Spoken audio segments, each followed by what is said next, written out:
Hello दोस्तों, मैं एक उठान गीत लेके आई हूँ। अगर आप लोग को मेरा एक उठान गीत अच्छा लगे तो कमेंट में जरूर बताइए। धन्यवाद। उठली कमरिया से पीर के वड़िया खोला है सासू। उठली कमरिया से पीर के वड़िया खोला है सासू। केवड़िया न खोला बे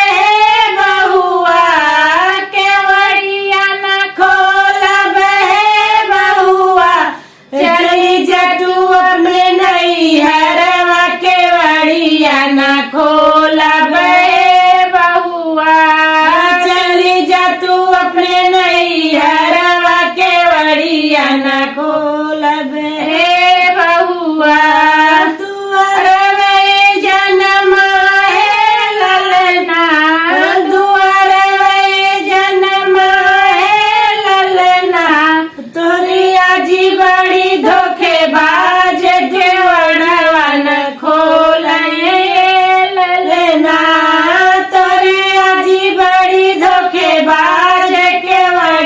न खोलई ए ललना। उठली कमरिया से पीर के वड़िया खोला है लठनी। उठली कमरिया से पीर के वड़िया खोला है जेठनी। केवड़िया न खोला बे छोटी, केवड़िया न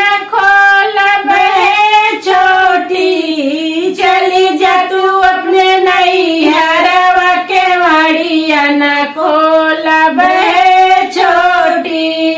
चली जा तू अपने नैहरवा के वड़िया न खोला हे छोटी। दुआर वे जन्म है ललना, दुआर वे जन्म है ललना। तोरे बड़ी मम्मी बड़े धोखेबाज घेवड़वा न खोला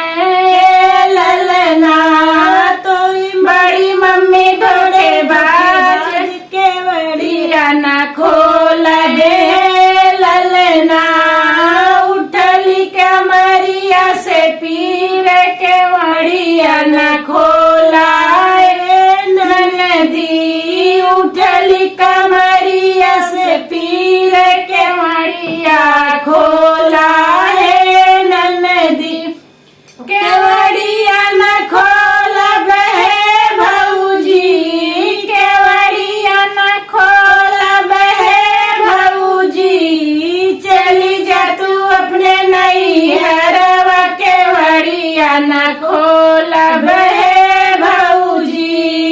चली जा तू अपने नैहरवा के वड़िया न खोला बे भौजी।